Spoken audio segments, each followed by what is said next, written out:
Electric में क्या हम फ्रेश बाइंग कर सकते हैं? ओला इलेक्ट्रिक आज भी पॉजिटिव टेरिटरी में ही कामकाज कर रहा था। थोड़ी बहुत अब दबाव जो है ऊपर के लेवल से, यानी कि प्रॉफिट बुकिंग ऊपर के लेवल से देखने को मिल रही है। अभी भी 54, 85, 90 के आसपास कामकाज करते हुए बहुत ही एक रनअवे मोमेंटम हम इस स्टॉक में देख चुके हैं। पर यह भी हमें याद रखना चाहिए कि ये अपने 52 हफ्ते से अभी इस लेवल पे भी 56% नीचे है। सो ये भी ध्यान में ज़रूर रखिएगा। तो ओला इलेक्ट्रिक पे फ्रेश बाइंग करनी है या नहीं? देखिए, ओला को लेके हमने लास्ट 8 से 9 महीने में नेगेटिव व्यू ही दिया है, क्योंकि उस टाइम पे जितना हायर प्राइस था मैं तो 80 से जोर जोर के बोल रहा हूँ कि स्टॉक नहीं चलेगा, और हमने देखा 40 के अराउंड भी आ गया था। 41, 42, 43 के आसपास बहुत ही स्ट्रॉन्ग सपोर्ट लिया है इस काउंटर ने। रिसेंटली कुछ फंडामेंटल चेंजेस भी हो रहा है और अच्छा खासा कुछ पॉजिटिव न्यूज भी बना है। तो अकॉर्डिंग टू मी स्टॉक हमने लास्ट 4-5 दिनों से जितना भी मैं देख रहा हूँ, कवर कर रहा हूँ, 55 के ऊपर अगर एक बार वीकली क्लोजिंग मिलता है तब जाके आपको बाय करना चाहिए। और स्पेशली लास्ट 3 दिन में स्टॉक इतना चला है, एक बार तो हेल्दी करेक्शंस बनता ही है। तो आज का भी डे हाई ऑलमोस्ट 57.50। एक बार स्टॉक जो अभी नीचे आ रहा है, अभी डे लो के आसपास ही है। रिसेंटली अभी डे लो लगाया ऑलमोस्ट 54.32 के आसपास। तो मुझे लगता है कि क्योंकि 2 दिन से स्टॉक चला है, थक गया है, प्रॉफिट बुकिंग देखने को मिल सकता है 52, 51 तक। बाद में फिर से स्टॉक घूम के अगर 55 के ऊपर एक बार फ्राइडे वाला क्लोजिंग, वीकली क्लोजिंग मिलता है, तब जाके मुझे लगता है कि इसमें मैं एक बार रिव्यू करूंगा, 68, 70 तक जाने के लिए रेडी हो सकता है। फिलहाल मैं अभी पार्टिसिपेट तो नहीं करूंगा, एक बार मैं वेट करूंगा प्रॉफिट बुकिंग कंप्लीट होने के बाद 55 के ऊपर अगर क्लोजिंग मिलता है वीकली बेसिस पे, डेली बेसिस पे नहीं, वीकली बेसिस पे। क्योंकि स्टॉक कोई भी स्टॉक्स में अगर मैं 7 से 8 महीना नेगेटिव हूं और लगातार स्टॉक अभी भी 50-60% अपना ऑल टाइम हाई से नीचे ही है, तो एटलीस्ट वहां पे हमें 1-2 हफ्ता तो कंफर्मेशन के लिए चाहिए, चाहे कितना भी पॉजिटिव न्यूज क्यों ना हो। सोहेल का अगला सवाल है, EIH होटल पे सवाल है। एवरेज प्राइस इज 406 और आज जो प्राइस देखने को मिल रहा है वो है 403। क्या करना चाहिए? देखिए, EIH एसोसिएट होटल अभी 381 के आसपास चल रहा है। इनफैक्ट हमने देखा जितने भी होटल्स काउंटर है वो सारे होटल्स ये काउंटर EIH नहीं, बीच लिमिटेड में। की बात कर रहे हैं, एसोसिएटेड की नहीं। ओके, IH लिमिटेड। Okay, so sorry. सो अभी 403 के आसपास अभी चल रहा है। जी। ये वाला क्या? हाँ जी। EIH limited. हाँ जी। ओके, सो 403 के आसपास अभी चल रहा है। सो मुझे लगता है कि कंसोलिडेशन में ही है अभी, तो फ्रेश कोई चार्ट में ब्रेकआउट नहीं आया। रिसेंटली एक रेसिस्टेंस है ऑलमोस्ट 435 के अराउंड। इनफैक्ट मैं ट्रिपल टॉप का एक रेसिस्टेंस देख पा रहा हूँ। Okay. Triple top resistance is a very weak resistance, 430, 435 के आसपास। 435 को अगर क्रॉस करके होल्ड कर पाता है 430 को, देन स्टॉक पे एक बार आपको ऑल टाइम हाई पॉसिबल होगा। लेकिन फिलहाल अभी के लिए अवॉइड करना है, फ्रेश बाय नहीं करना है। जिनके पास है आप बने रहिए विथ स्टॉप लॉस ऑफ 375। 375 का एक स्टॉप लॉस के साथ बने रहना है एग्जिस्टिंग इन्वेस्टर्स के लिए, लेकिन फ्रेश बाय नहीं करना है। ओके। अगला जो सवाल है वो है रामाशंकर जी का। वो पूछते हैं, अडानी पावर, अडानी ग्रीन के बारे में बताइए, दोनों में से कुछ खरीदना हो तो क्या खरीदना चाहिए? देखिए मैम, अदानी पावर बेसिकली बढ़िया लगता है मुझे। एंड अदानी पावर हमने देखा 600 के ऊपर बार बार सस्टेन नहीं हो पाया। इनफैक्ट एक दिन हाई था, उस टाइम पे हमने देखा है कि बेसिकली 600 के ऊपर 619 के आसपास गया था। उसके बाद क्लोजिंग हो नहीं पाया। उसके बाद फिर से हमने देखा 608, 610 के ऊपर गया था, क्लोजिंग हो नहीं पाया, फिर से नीचे आ गया। तो कहीं ना कहीं 620, 615 के आसपास मल्टीपल रेसिस्टेंस ले रहे हैं। अभी हम ओवरऑल पावर सेक्टर को ऑब्जर्व करेंगे तो पावर सेक्टर अभी चला नहीं है। जितने भी अदर्स जो है पावर काउंटर है, चाहे आप टाटा पावर, अदानी पावर, सुजलॉन, जितने भी एनर्जी एंड पावर काउंटर को आप देखेंगे चला नहीं है। तो मुझे लगता है कि अदानी पावर में दम है, फंडामेंटल प्रॉफिटेबल कंपनी है। अदानी मींस वोलेटिलिटी, एक चीज तो आप ध्यान रखना ऑलवेज। एंड 595 के आसपास अभी चल रहा है। मुझे लगता है कि 545 के आसपास आप एक स्टॉप लॉस मेंटेन करके बने रहिए इस काउंटर के साथ। इमीडिएट लेवल पे नहीं चलेगा, लेकिन नेक्स्ट 6 से 8 महीने का व्यू मेरा पॉजिटिव है। एक बार अगर 640 का लेवल क्रॉस करता है तो 750, 800 भी आपको आते हुए दिखेंगे। रैली ना उस टाइम पे पॉसिबल होगा जिस टाइम पे मार्केट इन्वायरमेंट अच्छा होगा, जिस टाइम पे ऑल पावर सेक्टर भागेंगे। उस टाइम पे अदानी पावर इंडस्ट्री का लीडर के तौर पे ना काम भी कर सकता है। होल्ड करने के सलाह होगा, चाहो तो आप फ्रेश बाई भी करके जा सकते हो, लेकिन थोड़ा वेट कीजिए। या से अगर 20 से 25 पॉइंट नीचे आता है, उस केस में आप एक बार बाय ऑन डिप करके जाइएगा। प्रदीप, आज रिलायंस की AGM है, कुछ ही समय में शुरू होने वाली है, 2 बजे शुरू होगी। रिलायंस के स्टॉक को देखते हुए और जियो फाइनेंशियल के स्टॉक को देखते हुए क्या लगता है? देखिए, रिलायंस को लेके मैं ओवरऑल पॉजिटिव ही हूँ, और स्पेशली कोविड के बाद 2020 के बाद रिलायंस का एक न्यू जो ट्रेंड है, ऑल टाइम हाई से जब भी डीप आता है ऑलमोस्ट 18 टू, मैं आज सुबह ही कैलकुलेट करके देख रहा था, ऑल टाइम हाई से मैक्सिमम 18 टू 19% नीचे आता है। ऑलरेडी हमने कोविड के बाद 3 से 4 बार ये ट्रेंड देख लिया है। रिसेंटली भी टॉप आप देखेंगे रिलायंस का ऑलमोस्ट, रिसेंट जो टॉप है ऑलमोस्ट 1589 1590 के आसपास का है। ओके। तो हमने देखा था, वहां पे गया था, वहां से फिर से जो स्टॉक है ऑलमोस्ट 1620 के आसपास, 1600 के ऊपर थोड़ा बहुत है, गया था, सस्टेन हो नहीं पाया, नीचे आ गया। तो अभी कैलकुलेट करके देखेंगे 13 से 14% अभी भी नीचे है, और 2 से 3%, 4% मैक्सिमम नीचे आ सकता है, लेकिन मुझे वैल्यूएशन अट्रैक्टिव लग रहा है रिलायंस इंडस्ट्री का। जिस तरीके से हमने हर बार देखा कि रिलायंस इंडस्ट्री एक डाइवर्सिफाइड काउंटर है, सालों साल इन्वेस्टर्स को पैसा बना के दिया है। अगर अभी 1450 या तो 1500 के ऊपर ट्रेड करता तो फिर मैं अभी मना कर देता अभी बाई करना, लेकिन जिस तरीके से अट्रैक्टिव वैल्यूएशन अभी है 1385, मुझे लगता है कि डेफिनेटली आपको बाय करेंट जोन से करना चाहिए, वेट नहीं करना चाहिए। और अगर कुछ भी पॉजिटिव न्यूज यहाँ पे आता है, थोड़ा बहुत भी रिलायंस यहाँ पे 1400 का लेवल जो है एक बार ऊपर आके होल्ड कर पाता है, तो मार्केट को भी थोड़ा बहुत जो है शॉर्ट टाइम के लिए एक बार रिलैक्स मिल जाएगा। रिलायंस अकेला इतना दम रखता है कि मार्केट को खुद अकेला जो है संभाल होल्ड सकते करा पाएगा, निफ्टी को 24,500 को। तो मेरे ख्याल से तो होल्ड करना चाहिए जिनके पास है। फ्रेश बाई भी आप करके जा सकते हो। बाकी जो जियो फाइनेंशियल सर्विस है 313 के आसपास अभी चल रहा है, मुझे लगता है कि 290 के आसपास एक स्टॉप लॉस मेंटेन करके आप बाई कीजिए। जितना भी न्यूज आया था रिलायंस जियो को लेके, रिलायंस जियो फाइनेंशियल को लेके कि ब्लैक रॉक के साथ डील है, जी। अंबानी फैमिली ने यहाँ पे स्टेक इंक्रीज किया है, ऑलरेडी प्राइस के साथ डिस्काउंटेड है। सो रिसेंटली क्योंकि हमने देखा 215 220 से नॉन स्टॉप स्टॉक भाग के 330 तक गया, तो उसके बाद अभी रेस चाहिए ऑब्वियसली यहाँ से तो ऊपर जाने के लिए थोड़ा बहुत टाइम टेकिंग वाला मामला है। तो मुझे लगता है कि नेक्स्ट 2 से 3 महीना मैक्सिमम कंसोलिडेशन हो सकता है, फिर से आपको न्यू 52 वीक हाई आते हुए दिखेंगे। और जियो फाइनेंशियल सर्विसेज को मैं एक मल्टीबैगर स्टॉक मानता हूं। अगर आपके पास है बने रहिए, बहुत जल्दी आपको 400 एंड 450 आते हुए दिखेंगे, होल्ड करने का सलाह रहेगा। ओके। अगला सवाल जो है वो है अक्षय कुमार का। पूछते हैं एसपीएमएल इंफ्रा के बारे में। एसपीएमएल इंफ्रा वो लेना चाहते हैं और आज ये स्टॉक जो है वो 268 पे है, 268 पे ½ % के इजाफे के साथ कामकाज कर रहा है। इस स्टॉक में कुछ दम लगता है आपको? मैम क्वेश्चन किनका है? अक्षय कुमार जी का। Akshay Kumar, okay fine. तो ये रियल वाला है या आई थिंक कोई किसी का नाम है, अच्छा नाम है। सो देखिए एसपीएमएल इंफ्रा अभी नहीं मैम, अच्छे अच्छे लोग आते हैं, आप देखेंगे कमेंट करते, बिलियनियर बॉय, उसके बाद अपर सर्किट, कल कोई हाँ। कमेंट कर रहा था विराट कोहली, तो आज आपने बोला कि अक्षय अक्षय कुमार। कुमार। सबका। एसपीएमएल इंफ्रा अभी 268 के आसपास अभी चल रहा है, तो मेरे ख्याल से होल्ड करना चाहिए। ज्यादा मार्केट कैप नहीं है, 2000 करोड़ के आसपास मार्केट कैप है, 47 करोड़ के आसपास प्रॉफिटेबल कंपनी है। रिसेंटली रेजिस्टेंस फेस हुआ है मल्टीपल टाइम, तो मुझे लगता है कि एक बार होल्ड करना चाहिए जिनके पास है। 235 के आसपास एक स्टॉप लॉस मेन के बने रहिए। स्टॉक पे अभी फ्रेश एंट्री इसलिए नहीं करना क्योंकि ऑलरेडी 3 टाइम्स रेजिस्टेंस फेस कर चुका है स्टॉक। 285 अगर इसके ऊपर सस्टेन नहीं होता है ना तो स्टॉक नहीं चलेगा।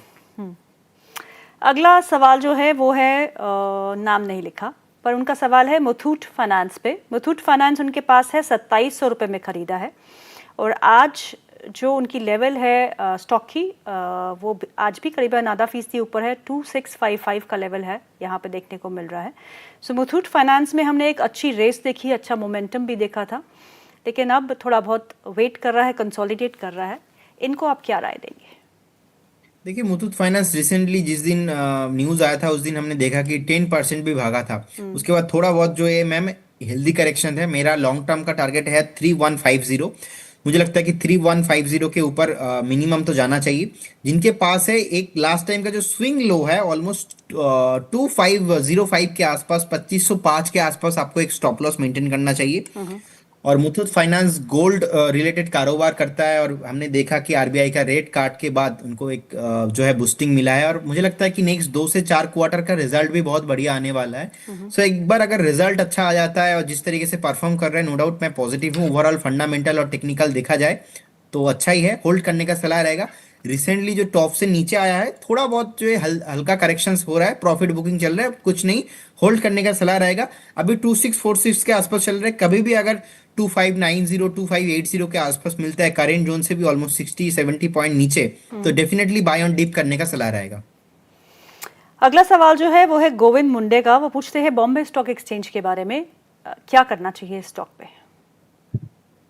ठीक है, बीएससी अभी 2112 के आसपास चल रहा है, कल भी मैं अलग अलग शो कर रहा था, बहुत तेजी से नीचे आ रहा है। जिस टाइम पे हमने देखा कि सेबी के जो चेयरपर्सन है पांडे जी का एक स्टेटमेंट आया कि डेरिवेटिव को लेके थोड़ा बहुत स्ट्रिक्ट रेगुलेशन आ रहा है और वीकली एक्सपायरी भी जो है आई थिंक फ्यूचर में चेंजेस होने वाला है, तो उसके बाद से बीएससी लगातार नीचे आ रहा है और एक ही साथ मार्केट का एनवायरनमेंट खराब हुआ है। नॉट ओनली दैट, बीएससी आप देखेंगे CDSL, specially angel one and BSc, जैसे बीएससी और एंजल वन तो बहुत नीचे आ चुका है, स्टॉप लॉस पे स्टॉप लॉस हिट हो रहा है।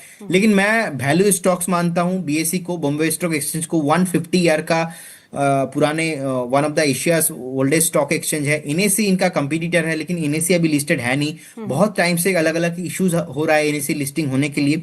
अब देखा जाए लास्ट कुछ सालों में बीएससी ने मल्टी बैगर रिटर्न दिया है, ये जो करेक्शन अभी आ रहा है एक हेल्दी करेक्शन है। मैं मानता हूं एक बार आप नेक्स्ट और 1 से 2 दिन वेट करके जाइए, बहुत तेजी से नीचे आ रहा है, we need to respect the price actions.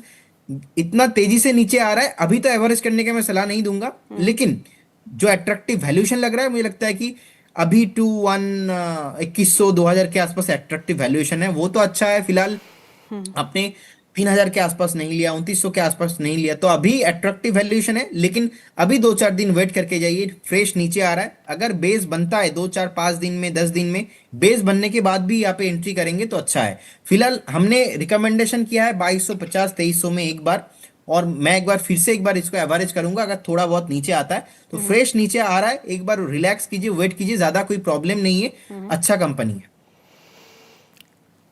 Radha Sharma का सवाल है और ये सवाल है लॉयड इंजीनियरिंग पे। लॉयड इंजीनियरिंग के उनके पास 1100 शेयर है जो उन्होंने 3 रुपये 95 पैसे 3.95 पर शेयर के हिसाब से खरीदे हैं। Now it's going down, what should I do, can I hold? और आई डोंट नो, इनने परचेज 3.95 क्यों लिखा है? अभी तो चल रहा है 63। हाउएवर देखिए, अच्छा कंपनी है, बट मल्टीपल टाइम रेसिस्टेंस जो है वो देखने को मिला है। आई थिंक वो उनका 83 होगा या तो 90 के आसपास होगा। 3 रुपये में उन्होंने नहीं, कब हो खरीदा सकता है है वो मुझे यार, भी प्रदीप हो सकता है कि 4 रुपए में खरीदा हो। हो सकता है। देखिए अभी मुझे लगता है कि उनको अगर लॉसेस हो रहा है बाय चांस, कुछ भी कारण, अगर किसी को भी लॉसेस हो रहा है, तो मुझे लगता है कि आपको एक बार 52 का स्ट्रिक्टली स्टॉप लॉस मेंटेन करना चाहिए। फिलहाल तो अभी मैं मोमेंटम नहीं देख पा रहा हूँ, similar chart to like BSC, BSC जैसे फ्रेश नीचे आ रहा है, ये भी फ्रेश नीचे और भी आ सकता है। नेक्स्ट तो इजीली आपको नेक्स्ट वीक तक ये स्टॉक एक बार 57 56 आते हुए दिखेंगे, लेकिन 52 में एक रेसिस्टेंस है। अगर बाई चांस 52 ब्रेक करता है, आपको एग्जिट करना चाहिए, करंट जोन से बाय करने का कुछ भी सलाह नहीं होगा। हाँ, क्योंकि अगर मैं इसके 5 साल के चार्ट भी देखती हूँ प्रदीप, तो ये कभी 40 से नीचे गया नहीं। और हाँ, हाँ, तो इन्होंने 4 रुपए में कैसे खरीदा, आई don't know. May be 39 rupees 50 पैसा होगा, उन्होंने पॉइंट गलत लगा दिया होगा। अगर 4 रुपए में खरीदा है और 1100 शेयर है तो नहीं बहुत यार, अच्छा तो मुनाफा। मेरा रिसर्च हेड मुझे अभी बता दिया, 2021 में 3 रुपीज था स्टॉक ओके, का, इनमें 2 रुपीज भी था। सो आई थिंक 2021 अगर में। 3 रुपीज, यस 2021 में, ओके, हाँ। 2021 अगस्त में, ऐसा तो मुझे अभी दिखाई दे रहा है चार्ट में। आई थिंक मैं गलत भी हो सकता हूँ, बट कंफर्मेशन मेरा रिसर्च टीम से दे रहा है, हाँ। सो हो मेरे सकता को है जो उन्होंने चार्ट दिखा रहे हैं वो 20 अक्टूबर 2023 के बाद के दिखा रहे हैं। I don't know, maybe some confusion. अगर 4 रुपए का आपने खरीदा है और 1100 शेयर आपके पास है तो आपको मुनाफा वसूल लेना चाहिए, इसमें कोई रॉकेट साइंस नहीं है। और अगर आपके पास 39 रुपीज़ 40 पैसा में है तो आपको प्रदीप ने सलाह दी है, आप उनकी सलाह सुन सकते हैं, लेकिन अपने फाइनेंशियल एडवाइजर से भी ज़रूर पूछिएगा। अगला सवाल जो है वो नैन्सी का है। वो पूछती है 2 स्टॉक्स के बारे में, एक है एक्साइड और दूसरा है प्रिज्म जॉनसन। इन दोनों ही स्टॉक्स पे क्या करना है, लॉसेस हो रहे हैं। देखिए, एक साइड को लेके मैं पहले बता देता हूँ। एक साइड मुझे लगता है कि करेंट जोन से थोड़ा बहुत कंसोलिडेशन हो रहा था और ब्रेकआउट लास्ट वीक भी आते आते नहीं आया, और अगर 400 के ऊपर एक बार सस्टेन होता है तो मुझे लगता है कि नेक्स्ट एक बार स्टॉक 485 500 तक जाने का जो है कोशिश यहाँ पे कर सकता है। तो जिनके पास है होल्ड करने का सलाह रहेगा। फिलहाल फंडामेंटली अच्छा काउंटर है, बहुत टाइम से कंसोलिडेशन हो रहा है। इनफैक्ट अप्रैल 25 से लगातार अभी तक लास्ट 4-5 महीना हो चुका है कंसोलिडेशन ही कर रहा है। 400 के ऊपर क्लोजिंग पे एक बार आपको स्टॉक 485 500 तक जाने का हाई पोटेंशियल है, तो होल्ड करने का ही सलाह रहेगा। और प्रेम जॉनसन में अभी 146 के आसपास चल रहा है। प्रॉफिटेबल कंपनी है लेकिन उतना भी अट्रैक्टिव वैल्यूएशंस मुझे अभी नहीं लग रहा है। एक बार वेट करने का सलाह रहेगा। अगर किसी के पास ऑलरेडी पोजीशन है, आपके लिए मैं बोलूंगा 140 का स्टॉप लॉस ज्यादा दूर नहीं है। ओके 146 चल रहा है, उनका 6 रुपीज का स्टॉप लॉस। अगर 6 रुपीज स्टॉप लॉस हिट होता है तो फिर स्टॉक फिर से आपको 115 120 आते हुए दिखेंगे। तो एक 140 का एक स्टॉप लॉस के साथ बने रहिए इस काउंटर के साथ। सरफराज का सवाल है, वो पूछते हैं सेल 138 की बाय है, अभी क्या करना है, एवरेज कर सकते हैं? सेल यस देखिए अभी 119 के आसपास चल रहा है। और मुझे लगता है कि बेसिकली सेल फंडामेंटली तो अच्छा कंपनी है, लेकिन इस बीच क्या हुआ, 125 124 के आसपास एक ब्रेकडाउन आया है। सो वीकली चार्ट में एक ब्रेकडाउन आया है। सो अकॉर्डिंग दैट एक बार 113 112 जाने के लिए रेडी हो रहा है। ओके होल्ड कीजिए 102 के आसपास एक स्टॉप लॉस लगा के। और मैम आज आप नाम ले रहे हो, देखिए पहले आपने नाम लिया अक्षय कुमार, देन आपने नाम लिया गोविंदा, देन अभी आप नाम ले रहे हो सरफराज। आपने पीके मूवी तो देखा ही होगा। सो ये जो नाम आ रहा है टॉलीवुड बॉलीवुड से बहुत ज्यादा आ रहा है आज। बिल्कुल बिल्कुल। तो ऐसे ही रंग भरता है बाजार में, क्योंकि बाजार में कुछ करने को तो है ही नहीं। It's a listless market, directionless market. So इन नामों के साथ ही खुश होते रहे। चलिए एक सवाल और ले लेते हैं। पटेल साहब का सवाल है, वो पूछते हैं एमटार टेक्नोलॉजीज के बारे में। एमटार टेक्नोलॉजीज के उनके पास शेयर पड़े हुए हैं जो उन्होंने 2421 में खरीदे हैं, 2421 पर शेयर, 130 क्वांटिटी है। आपसे जानना चाहते हैं इसमें क्या करना चाहिए। Ma'am can you give me the spelling, आप थोड़ा मुझे स्पेलिंग बता सकते? MTAR। अच्छा एमटार, एक ओके, आपका वॉइस ब्रेक हो गया था। एमटार टेक्नोलॉजी लिमिटेड, हाँ जी। ओके। एमटार टेक्नोलॉजी लिमिटेड अभी 1418 1418 के आसपास चल रहा है। बहुत हाई वॉलेटाइल है, सुपर वॉलेटाइल है। मुझे लगता है कि रिसेंटली एक टॉप भी बिल्ड हुआ था ऑलमोस्ट 1600 के आसपास, उससे पहले टॉप बिल्ड हुआ था 1800 के आसपास। और हम बहुत ही क्लोजली ट्रैक करते इस कंपनी को। मैं तो पर्सनली बहुत बार देखा है। मुझे एक्चुअली इसमें प्रॉब्लम क्या है, बहुत सुपर वॉलेटाइल रहता है। सेकंड थिंग बीटा बहुत हाई है और हर बार ना ब्रेकआउट आने के बाद सस्टेन नहीं करता, तो इसीलिए मैं ऑलवेज अवॉइड करता हूँ। और फंडामेंटल ग्रोथ उतना मुझे लगा नहीं। लास्ट 1.5 से 2 साल का ट्रैक रिकॉर्ड आप देखेंगे चार्ट में भी उतना अट्रैक्टिव है नहीं है। जिस तरह से नीचे आ रहा है, एक बार सपोर्ट है ऑलमोस्ट स्टॉक 1250, उससे पहले तो है नहीं। अब स्टॉक 1400 से 1400 के आसपास चल रहा है। मैं 1200 के आसपास स्टॉप लॉस इसलिए दे रहा हूं क्योंकि स्टॉक का नेचर बहुत खराब है, बहुत सुपर वॉलेटाइल है। Okay. जब भी स्टॉक ब्रेकआउट आता है, कोई बार एक बार भी स्टॉक ठीक से जो है लास्ट 1.5 साल से सस्टेन नहीं कर पा रहा है। सो इसीलिए स्टॉप लॉस थोड़ा लंबा है। अगर आप चाहो तो करेंट जोन से आप एग्जिट करके जाइए। फ्रेश बाय तो नहीं करना है, अवॉइड ही करना है। एक आखिरी सवाल ले लेती हूँ क्योंकि उन्होंने आपको एड्रेस करके लिखा है। नैन्सी जी बोलती हैं, प्रदीप सर की कॉल है विन